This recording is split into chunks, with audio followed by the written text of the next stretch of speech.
نے مجھے یاد ہے کل رات کو جب ہماری ملاقات ہو رہی تھی عمران خان سے تو اس نے ایک سوال پوچھا. اس نے کہا دیکھو کوئی رہ تو نہیں گیا جو اس ملک میں میرے خلاف نہیں ہے. تو ہم صحافی سارے اس کی طرف دیکھنا شروع ہو گئے عمران خان کی طرف. اس نے کہا دیکھو کوئی رہ تو نہیں گیا, یاد کر کے دیکھو کہ اس ملک میں کوئی رہ تو نہیں گیا جو میرے خلاف نہ ہو. ان کا اشارہ اداروں کی طرف تھا یا جو بھی پاکستان کا نظام ہے اس کو چلانے والے جتنے اسٹیک ہولڈرز ہیں ان سب کی طرف عمران خان کا اشارہ تھا. تو صحافیوں میں سے ایک دو نے کہا کہ نہیں اب کوئی نہیں رہ گیا. تو عمران خان نے کہا کہ اب ٹھیک ہے, دس از دا ٹائم. یعنی انہوں نے سب کو ایکسپوز کر دیا ہے کہ جب امریکہ چاہے تو پاکستان کے اندر آدمی کیسے اکیلا ہو جاتا ہے. اب کچھ چیزیں جو ہیں وہ بڑی کلیئرلی میں آپ کو بتا دیتا ہوں.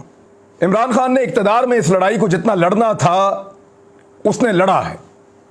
جتنے دروازے کھٹکھٹا سکتا تھا اس نے ہر دروازے پہ دستک دی ہے. اس نے اسٹیبلشمنٹ کو بتایا کہ پاکستان کے ساتھ یہ ہو رہا ہے. اس نے ججز کو شکایت لگائی, وہاں تک آواز پہنچائی کہ میں آپ کو خط بھیجتا ہوں, اس کو پڑھیے, پاکستان کے اندر مداخلت ہو رہی ہے. اس نے سیاسی لیڈروں کو دعوت دی کہ آؤ اور دیکھو یہ ہمارے ملک کے ساتھ کیا ہو رہا ہے. وہ بھی نہیں آئے. اس نے کمیشن بنانے کی کوشش کی, وہ بھی نہیں بن پایا. بطور وزیر اعظم وہ جتنے دروازے کھٹکھٹا سکتا تھا اس نے ہر دروازے پر دستک دی ہے. ہر ایک کو بتایا کہ سامراج آ رہا ہے. سب کو خبردار کیا کہ آزادی اور خود مختاری خطرے میں ہے. وہ اپنی طاقت سے اور اپنے اثر سے ہمارا رجیم چینج کر رہے ہیں. ہمارے یہاں پہ حکومت کو بنا رہے ہیں اور ایک حکومت کو گرا رہے ہیں. لوگ کہتے ہیں کہ عمران خان اقتدار کی لالچ میں آ گیا تھا. اس نے تو اپنی حکومت خود تحلیل کر دی تھی. اس نے اسمبلیاں تحلیل کر دی تھی اور اقتدار سے نکل گیا تھا. اس نے تو سامراج کو روکنے کے لیے یا سامراجیت کا رستہ روکنے کے لیے اپنا اقتدار خود ختم کر دیا تھا.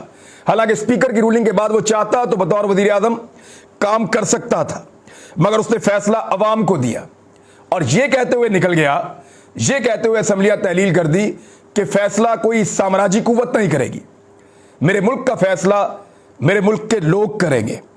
آج بھی فیصلہ آپ ہی کو کرنا ہے. عمران خان کا اقتدار ختم ہو گیا. اب وہ سب کچھ نہیں کر سکتا جو وہ کل تک کر سکتا تھا.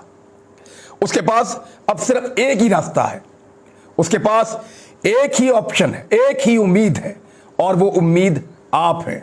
مولانا رومی نے کہا تھا کہ جب تمہیں ہر طرف اندھیرا نظر آئے تو پھر اپنی جانب دیکھو, شاید تم ہی روشنی ہو.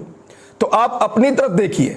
عمران خان کے پاس اب ایک ہی راستہ بچا ہے کہ وہ آپ کے پاس آئے گا, آپ کا دروازہ کھٹکھٹائے گا.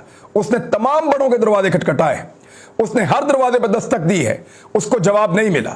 اب آخری دروازہ آپ کا ہے جس کے اوپر وہ دستک دے رہا ہے. اب یہ آپ پہ منحصر ہے کہ آپ اس کی دستک پہ دروازہ کھولتے ہیں یا نہیں. آپ سامراج کو قبول کرتے ہیں یا سامراجیت مرد آباد کا نعرہ لگاتے ہیں یا سامراج نامنظور کرتے ہیں. یہ آپ کے اوپر ڈیپینڈ کرتا ہے. دیکھیے آزادی اور خود مختاری کی قیمت ہوتی ہے, وہ قیمت آپ کو چکانی پڑتی ہے. ایک چھوٹی سی قیمت میں نے بھی چکائی ہے, میں اس سے بڑی قیمت چکانے کے لیے بھی تیار ہوں, لیکن میں نے اپنی آزادی پہ, اپنی خود مختاری پہ, اپنے بولنے کے حق کے اوپر سمجھوتا نہیں کیا. کہ آپ سمجھوتا کریں گے؟ آج آپ کا تعلق کسی بھی جماعت سے ہے, کسی بھی فرقے سے, کسی بھی گروہ سے ہے, کسی بھی پیشے سے آپ کا تعلق ہے, ان ساری چیزوں سے بالاتر ہو کر آپ کی آزادی اور آپ کی خود مختاری وہ خطرے میں ہے.